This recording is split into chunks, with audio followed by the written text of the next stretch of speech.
So good morning guys. I hope you guys are safe in your home, isn't it? Isn't it? I want to say one thing. We just guys try to take our first lesson Seracs, okay? Because we are going for a first lesson, so we just try to take a first lesson Seracs, okay? Clear? Clear. Because during this pandemic period, we are getting classes through the online mode only. So we just try to take a first lesson Seracs, okay? Clear guys? Clear? Okay.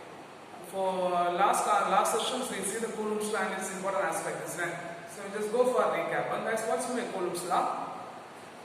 What is Coulomb's law?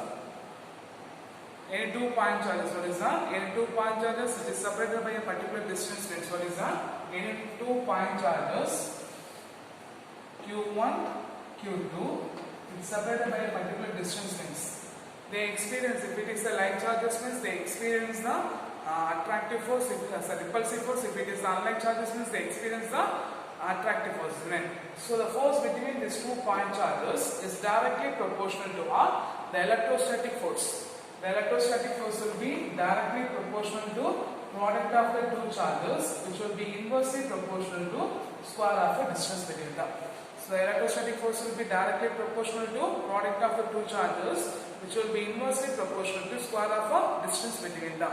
So when the proportion comes to equal, we are using a constant K, Q1, Q2 by R square. Q1, Q2 by R square. Then we see that we know the value of K, isn't it? That's what's the value of K? K is equal to 1 by 4 pi epsilon 0, isn't it? The value of K is equal to 1 by 4 pi epsilon 0. So if this assumes what is data, F is equal to 1 by 4 pi epsilon 0 Q1 Q2 by R square. If you write the vector form means here you write the R cap. Okay. In case if the charge will be exerted or the force on a charge Q2 will be exerted on a Q1 means 2, 1. Then the distance will be measured from 1 to 2. Clear? Clear? Clear. Then we see the important aspect, isn't it? From this important aspect, one of a very important point, what's the point is that the first point we know that the force will be directly proportional to product of the charges, inversely proportional to square of the distance between them. Then we see the force on the charges. Force on the charge Q2 will be external point charge Q1 means you get it to 1. If it will be Q1 to 2 means the distance will be measured from 2 to 1. Then it will be equal and opposite direction, so it satisfies the Newton's law, isn't it? Because it will be opposite direction, so it satisfies the Newton's law. Then we see that the value of K is equal to 1 by 4 by epsilon 0, which is equal to 9 into 10 power 9 Newton, and the value of epsilon 0 is equal to 8.854 into 10 power minus 12. 8.854 into 10 power minus 12, isn't it? Isn't it? Then fourth point, what's the fourth point? We see that the magnitude of electrostatic force between the two charges, each of 1 coulomb, which is separated by distance of 1 meter means, and the force between the two charges will be 9 into 10 power 9 Newton. 9 into 10 power 9 Newton.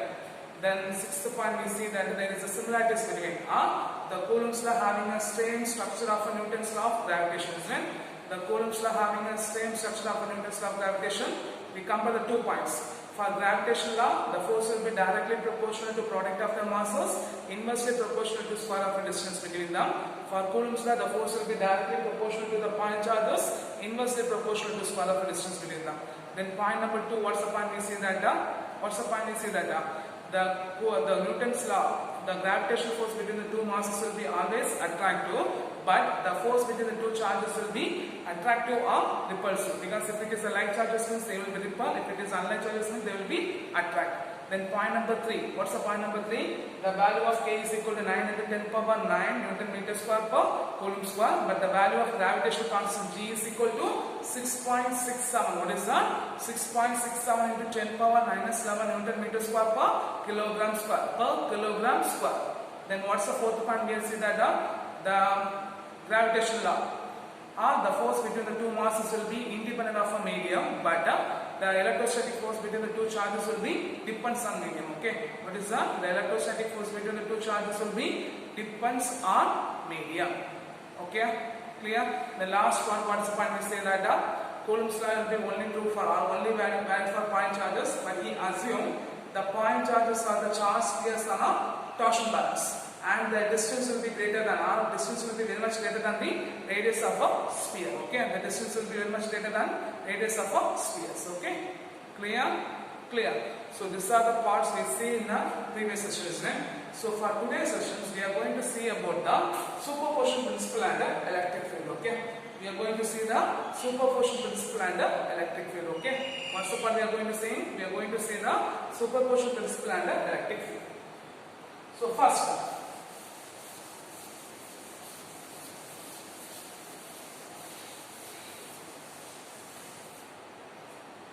so the Coulomb's law explains the interaction between the 2 point charges, isn't it? Because Q1 and Q2 are separated by particular distance, we using Coulomb's law and we find the force. If the system having a multiple number of charges means, what is that? If the system having a multiple number of charges means the Coulomb's law doesn't explain the interactions. The Coulomb's law cannot explain the interaction between the charges. For that purpose, we need the superposition principle. Okay. For that purpose, we need the superposition principle. So, what's the purpose we need superposition principle? If the system having a 2 point charges means, by using the Coulomb's law, we can find the interaction between the 2 charges, or we can find the force between the 2 charges. But if the system having a multiple number of charges means, what is that? If a system having a multiple number of charges means, we can't find the force, or we can't find the interaction by using Coulomb's law. So for that purpose, we are using superposition principle. Okay. For that purpose, we are using superposition principle. So what's the purpose we are using superposition principle? The Coulomb's law. If a system having a 2 charges, we find the interaction by the r. We can using the by using the Coulomb's law, we can find the interaction between the 2 point charges. But if the system having a multiple number of charges means, what is that? If a system having a multiple number of charges means, by using a superposition principle, we find the charges. Okay, by using a superposition principle, we find the charges. So, according to the superposition principle, what is that? According to the superposition principle, the total force acting on a system is equal to, what is that? The total force acting on a system is equal to the vector sum of a force exerted on it by r other charges. What is that? The vector sum of a force exerted on it by r other charges. Okay. So what's the statement of superposition principle? According to the superposition principle, the total force acting on a system. What is that? The total force acting on a system is equal to the vector sum of a force exerted on it by r other charges. What is that? The vector sum of a force. What is that? The vector sum of a force exerted on it by r other charges. Vector sum of a force exerted on it by all other charges. Okay. So we are assuming a system. Okay, we are assuming a system. The system having a large number of particles, Q1, Q2, Q3 up to Qn. The system having a large number of particles, Q1, Q2, Q3 up to Qn. Okay, we are going to find the total force. What is that? We are going to find the total force.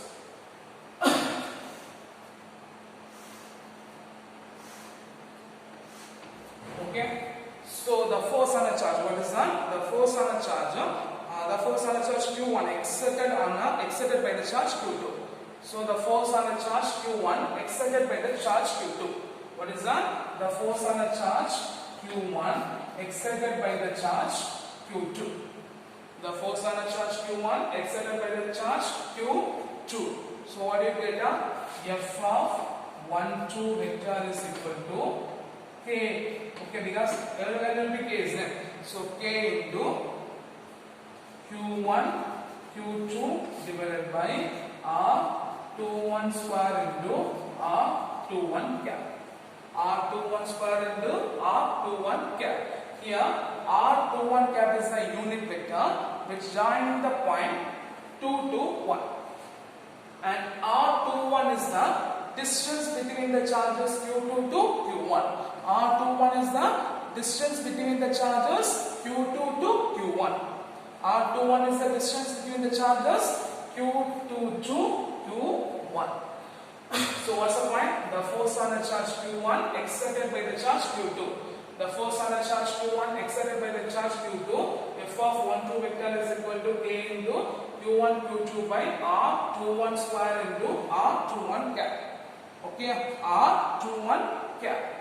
Here R21 is the unit vector line joining between the two charges Q2 to Q1, and R21 is the distance between the charges Q2 to Q1. So it is the line joining between the charges, it is the distance between the charges Q2 to Q1. Now Q1 to Q3. So the force on the charge Q1 excited by the charge Q3.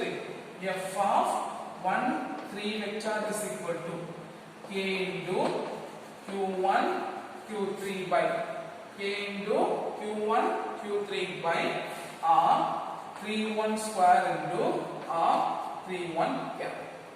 R31 cap. Similarly, for the nth charge Q1 to Qn, what do you get? F of 1n vector is equal to F of 1n vector is equal to K into Q1 Qn by Rn1 square into Rn1 cap. Okay, so according to the superposition principle, what is that? By total charge on the system, what is that? The total charge on the system, what do you get? F total is equal to F12 vector plus F13 vector plus up to F1n of F1 1n vector. Okay, so here the k term will be constant term, so taken as the k term. So what do you get? Q1 Q2 by R21 square into R21 cap plus. Okay, then what do you get? Q1 Q3 by R31 into R31 cap up to Q1 Qn by Rn1 square into Rn1 cap. Clear? Clear? Clear? I hope I understand the superposition principle. Clear, is that? So what's the purpose of using superposition principle? Because by Coulomb's law we can find the interaction between the two charges in the system.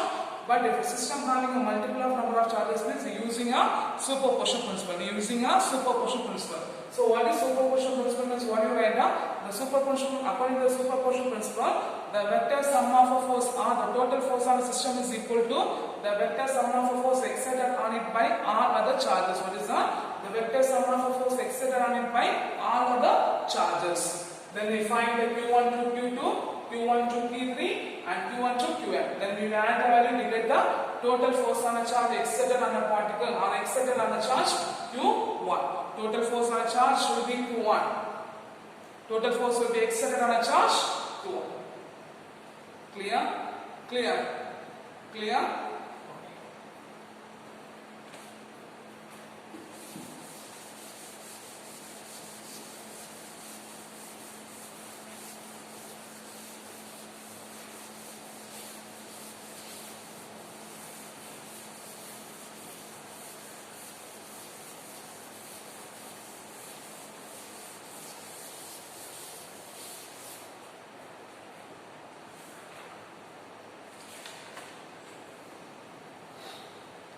The next one is the electric field. Okay, what is the electric field?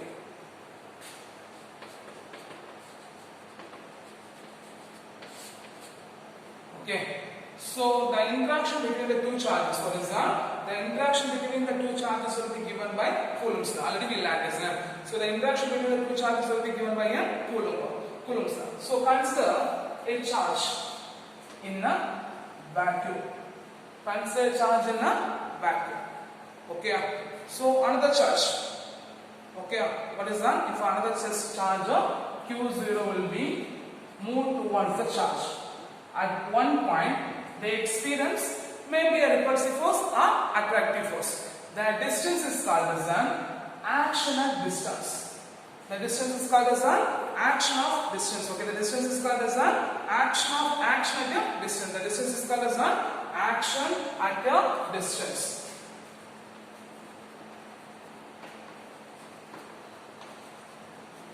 The distance is called as an action at a distance. So what's the first one? We say that we are assuming a system if a system R, the Coulomb's law find the interaction between R. The Coulomb's law give the explanation between the R, the force between the R, interaction between the 2 point charges. So we are assuming this board is a vacuum. In this vacuum, one charge will be there. The charge is called as a Q. Then we are assuming another test charge Q0 is moving towards the charge. We are assuming another test charge Q0 moving towards the charge. At one point, they experience maybe attractive force or repulsive force. Right? If it is a like charges means they experience a repulsive force. If it is a unlike charges means they experience a attractive force. So at one distance they experience a force. That distance is called as an action at a distance. Action at a distance. Okay. Action at a distance. So what's the action distance? Assuming a charge, RQ be the charge in vacuum, another test charge will be moving towards the charge. At one point there is a force or there is an interaction between the two charges. The distance is called as an action at a distance. Okay, the distance is called as an action at a distance. Okay, now how does the second charge know there is an existence of a first charge? Because they are not moving here at one particular distance, they experience the force. So how does the second charge know that, or how does know the second charge know the existence of a first charge? For that, the Michael Faraday, what is that? Who is that? The Michael Faraday introduced the concept. What is that? The Michael Faraday introduced the concept. The concept is known as electric field. The concept is known as electric field. Okay, so according to the Faraday, every charge, every charge in the universe, what is that? Every charge in the universe, they create the electric field around it. What is that? Every charge in the universe, they create the electric field around it. So when a test charge moving towards the field, when a test charge moving towards the charge, when a test charge moving towards the other charge, when there is an interaction between the electric field, create the force. Okay, the interaction, what is that? If another charge will be brought in the field, the interaction with the electric field at a point, they experience the force. They experience the force. It may be attractive force or repulsive force, but they experience the force. So what's the point? We are assuming a charge in a vacuum. If a test charge Q0 is moving at a charge at one distance or at one particular distance, there is a force will be maybe attractive force or repulsive force, or there is an interaction between the two charges that they happen. So the distance is called as an action at a distance. So how does the second charge know there is the existence of a first charge? For that, the Michael Faraday introduced the concept. The concept is called as an electric field. The concept is called as an electric field. Okay, the concept is called as an electric field. So what is electric field means? Every charge in a space, every charge in a space or vacuum, they create an electric field surrounding by it.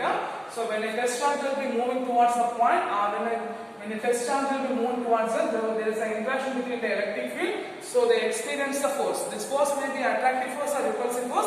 Whenever the charges interacting with the field, what is that? Whenever the charges interacting this field, they experience a force. If it is a like charges means they experience a repulsive force. If it is an unlike charges means they experience the attractive force. Okay, so you understand the concept of electric field? Clear? Clear. So the Michael Faraday introduced the imaginary concept. Okay, it's not a real concept. It's we assume that they are surrounding by a space is called as an electric field. Okay, or they are surrounding by a region is called as an electric field. Okay, clear? Clear. Now,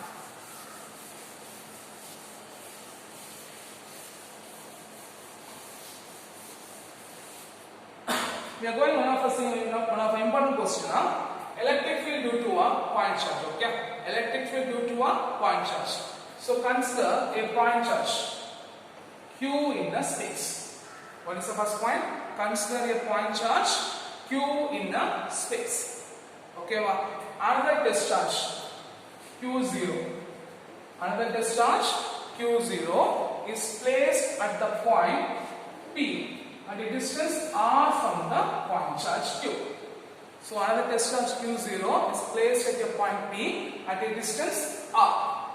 At a distance R. So the force between these two charges, by using Coulomb's law, the force between the two charges, F is equal to K into Q into Q0 divided by R square. Okay.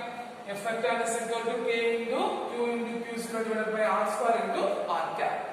Okay. So here the value of K we know that 1 by 4 pi epsilon 0. If we substitute this, what is get? F vector is equal to 1 by 4 pi epsilon 0 Q into Q0 divided by R square into R cap.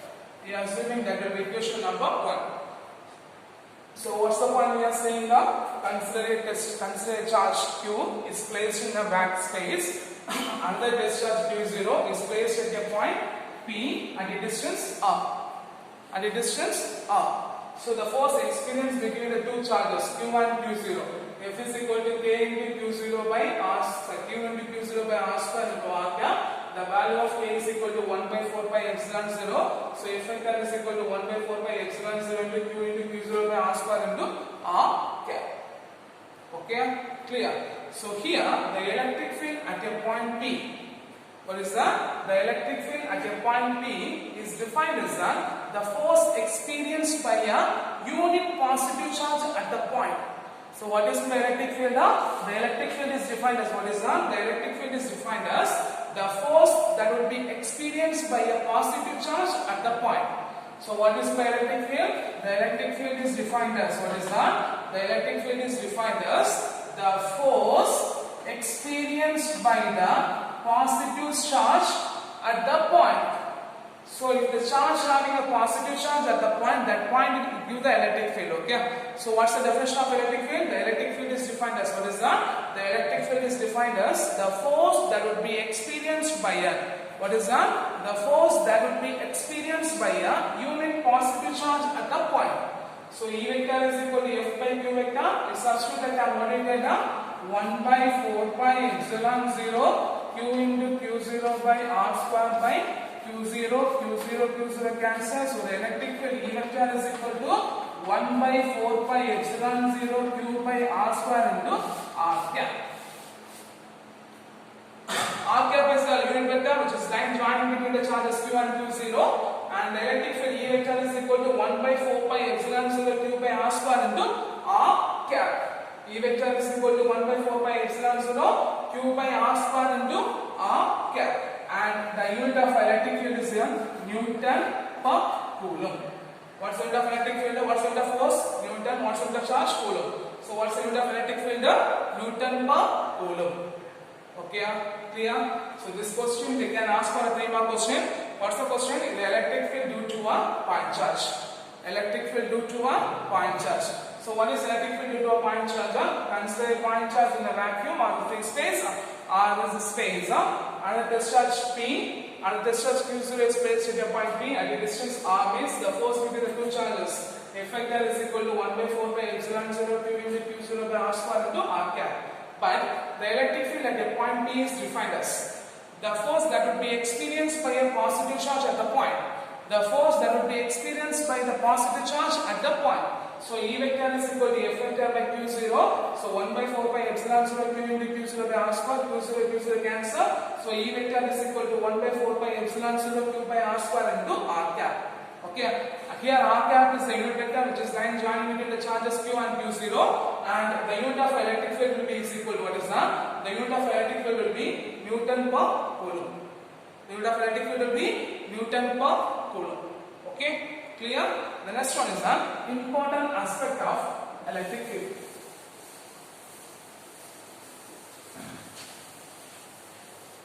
What's the next one? Important aspect of electric field. So point number 1. If a charge will be positive means, okay, if the charge will be positive means the electric field will be point away from the source. Electric field will be point away from the source, okay. The electric field will be point away from a source. At the same time, if the charge will be negative means, if a charge will be negative means the electric field will be point towards the source.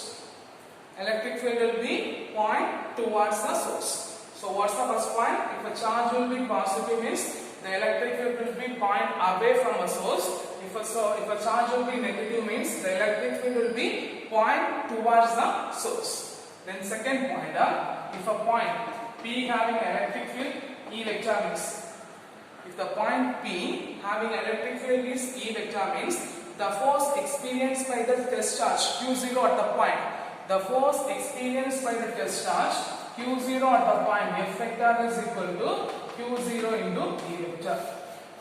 So what's the second point? The point, we are assuming a point is there. The point having electric field E vector means the force experienced by the test charge at the point, the force experienced by the test charge Q0 at the point, F vector is equal to Q0 into E vector. F vector is equal to Q0 into E vector. F vector is equal to Q0 into E vector. And the point number 3, the electric field, okay, the electric field will be depends upon the source charge. The electric field will be depends upon a source charge and it will be independent of test charge Q0. Okay, the electric field will be dependent upon a source charge and it will be independent of its test charge. So what's the point number 3? The electric field, what is that? The electric field will be depends upon a source charge and it will be independent of a test charge. And point number 4, electric field is a vector quantity, okay? The electric field is a vector quantity. So they having, what is that? The electric field is a vector quantity. So they having a unique magnitude and directions. They having a unique magnitude and directions. Okay? What is that? The electric field is a vector quantity. So they having a unique magnitude and directions. Okay, so in the definition of an electric field, what is that? And the point number 5, in the definition of an electric field, the source charge will be very small. The source charge will be very small so that the bringing in the test charge will not move from the source charge. Okay, that will bringing in the test charge will be moved from a source charge. And the point number 1, 2, 3, 4, 5 and the point number 6. Okay. If it is the equations, what is that? These equations will be only valid for point charge. These equations will be only valid for point charge. What is that? This equation will be only valid for point charge in case. Okay, these equations will be only valid for a point charge in case. Okay, if the charge will be a continuous and finite distribution means. If a charge will be a continuous and finite distribution means we have to using a integration techniques. We have to using a integration technique. We have to use the integration technique. Okay. If the source charge will be, what is that? If these equations will be valid only for the point charge, for a continuous and the distribution of a charge distribution, for a continuous and a finite distribution of a charge means we have to use the integration techniques. Okay, we have to use the integration techniques. Okay, and the last point, we have 2 types of electric field. Okay, one is the uniform electric field and other one is the non-uniform electric field. We have 2 types of electric field. One is the uniform, other one is the non-uniform. If it is uniform means, what is that? If it is an uniform means they having a constant same directions and same magnitude, or constant magnitude and same direction. Okay, if it is a non-uniform electric field means they having a different magnitude, different directions, or both different magnitude and directions. They having a different magnitude, different directions, or both they having different magnitude and directions. So these are the important aspect of an electric field. So what is the important aspect of electric field? If the source charge will be positive, the electric field will be point away from the source. If a source charge will be negative, the electric field will be point towards the source. If the point having electric field E vector means the force experienced by the test charge Q0 at the point F vector is equal to Q0 into E vector. And third point, the electric field will be dependent upon the source charge and independent upon test charge. And fourth point, the electric field is a vector quantity, so they having a unique magnitude and directions. These equations will be only valid for a point charge. For a continuous and finite distribution charges, we have been using integration techniques. And the last point, we have two types of electric field. One is the uniform electric field, and one is the non-uniform electric field. If it is uniform electric field, means we are using a same constant, same magnitude and same direction. If it is a non-uniform electric field, means we are using a different magnitude and different directions. Clear? Clear. So I hope you understand the session. For this session, what are the questions we have means? 3 mark questions we have. 3 mark questions. One is explain superposition principle, and second question is electric field due to a point charge, and third question is write the important aspect of an electric field. Okay, write the important aspect of an electric field. And what are the 2 mark questions we have means define electric field. Define electric field. One of our important board exam 2 mark questions. Okay, define electric field, and also they can ask for the 2 mark question. Write the properties of an electric field. Okay, or write the important aspect of an electric field. They can also ask for a 2 mark question. Okay, and superposition principle also. Define superposition principle or state superposition principle. They can ask for 2 mark questions. Okay, clear? Clear. So I hope you understand the session. I should be learned very clearly. Okay, thank you guys.